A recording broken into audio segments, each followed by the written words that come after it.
Hi, good morning. I hope Monday finds you well. My name is Shadea, and I've been meaning to do um, a rundown of my experiences with outgrowing friends, spaces, and evolving as a human being, especially as I get older. And so I went ahead and I created an outline. And again, these are just my personal experiences from my lens. Um, and I will preface this by saying my whole life has been a foreshadowing of all of this since I could remember. You know, I connected with Rudolph for a while because I was never invited to any of the reindeer games, and there is a good reason for that, and I am very grateful I wasn't because I was being protected from a lot of things that socially were not meant for me and were detrimental to my development and my purpose.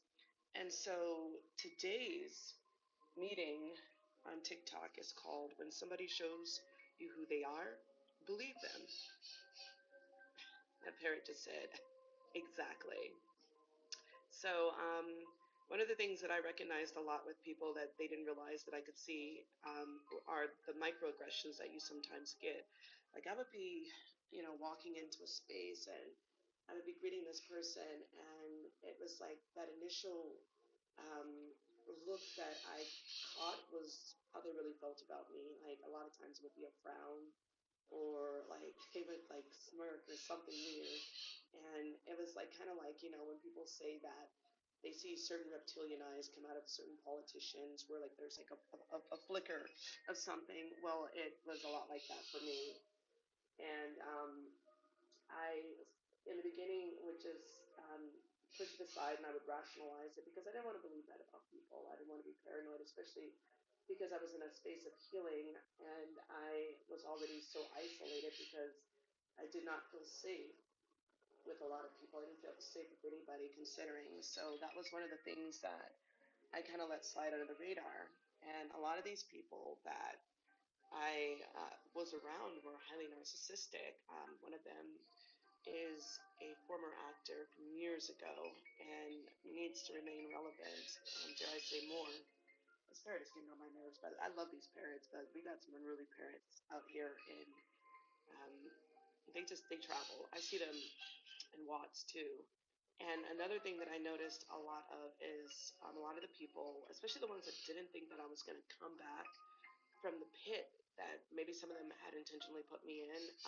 Some of these people are family, friends, and it's sometimes the things that people don't do, like especially when you're struggling, when they pretend like they don't see that you need help, but they go out of their way to help people that they know aren't doing anything with that help, that are just gonna just trash it. So um, I would share good news with people, and I would see like this blank look, and then oh, hey man, congratulations.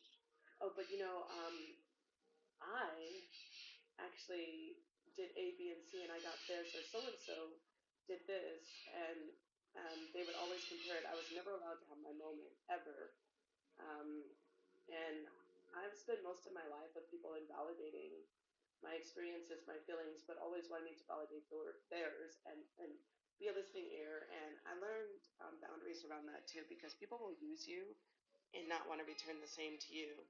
And then you'll also notice these uncomfortable feelings in your body. You'll notice tensions in your shoulders, your neck, your jawline. You'll just feel heavy. And I realized I would feel just like really heavy around certain people, like my face, like the muscles in my face would just burn. Like I had to put ice like around my eyes and stuff.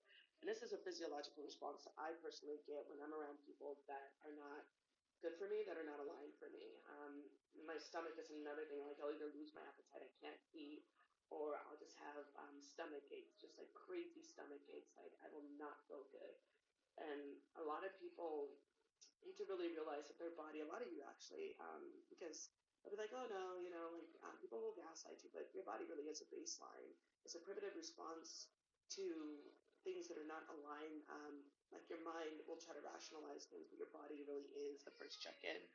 And then there's also heart palpitations. Like you can feel disoriented. It's like kind of like Superman when he is around Lex Luthor and there's kryptonite and like he just feels like fatigued, like his strength is like literally drained. These people will make you feel completely drained. And then like, ooh, my favorite is when they bring up a past version of you. There's a woman, I went through some difficult times where I didn't really actually have a place to stay, and then like I was like literally by the grace of God just going like I give all the glory to God for a lot of the experiences, but they built me, they built my character, they built my gratitude.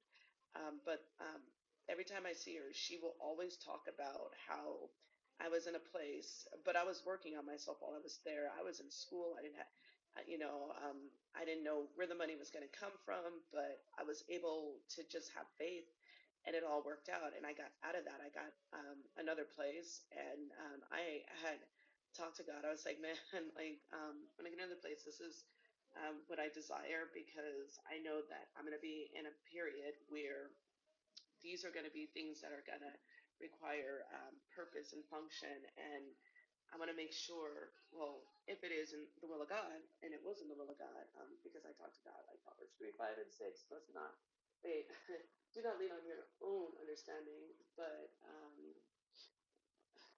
trust in the Lord with all your heart and do not lean on your own understanding. In all your ways, submit to Him and He will make your path straight. And this is one of my foundational scriptures that I lean on, because I have to remind myself, that a lot of the things that I think I know, I don't know, even when it seems like, because in the physical, it's like things really do seem one way, but I am developing ways to see beyond that. And a lot of the stuff that I talk about, these are things that I can talk about because I've moved past this stage of my life, so it's not something that I could be triggered by if somebody has something to say about it. So that's the other thing too, is like you learn that when you're able to talk about it, even in front of strangers, you've already released it. It's not a part of your trauma and your dynamic. You've healed from it. And then these people also like to, like, I've had experiences where like I walk into a room or I walk in and all of a sudden they get quiet, but I know they were talking about me and it just feels weird. And I just leave, and they will try to isolate you. Like, you know that people have been talking about you because all of a sudden people that you haven't seen in a while, but you're all mutually connected. Like, all of a sudden they're just like ignoring you. They're being passive aggressive or treating you a certain way because somebody has gotten in their ear and has created a version of you that um, they would like to believe is you. And so a lot of these people are usually very insecure, and they are usually very heavy in their trauma. And when you start to grow out of your trauma and past versions of yourself, people really feel threatened by that because it makes them feel some kind of way. It's like a feeling of abandonment. It's like somebody got away, and they identified with you because you were in that pain with them. But it's nothing personal, and when you've healed from that, it doesn't trigger you anymore. I remember I had to like at times get away from those people, and now I cannot be in those environments because I have nothing that I can relate to them on, and so I'm in another, um, you know, season of pruning, which I love when I'm in these pruning seasons because it gives me time to be creative and really focus on things that the good Lord has ahead of me. And and this is because they try to gain control over you. They want you to come back into the folds, and this is their not so tactful, not so diplomatic way of getting you to fall back in line. It's just human nature, especially when you're elevating and you're growing out of certain environments. And then some of the social media games that I love that they play, especially if they have seen you come out of a pit, they're like really pissed off, like that you came out of that pit, because they were really counting on you to stay there because they were comparing themselves to you. Yes, they were.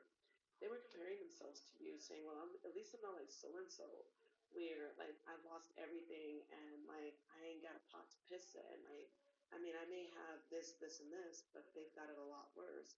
And again, just know if you are in this stage, coming out of all of this, and you can relate to this, you're doing a lot of amazing things. That means that you are a warrior both in the physical world and the spiritual world.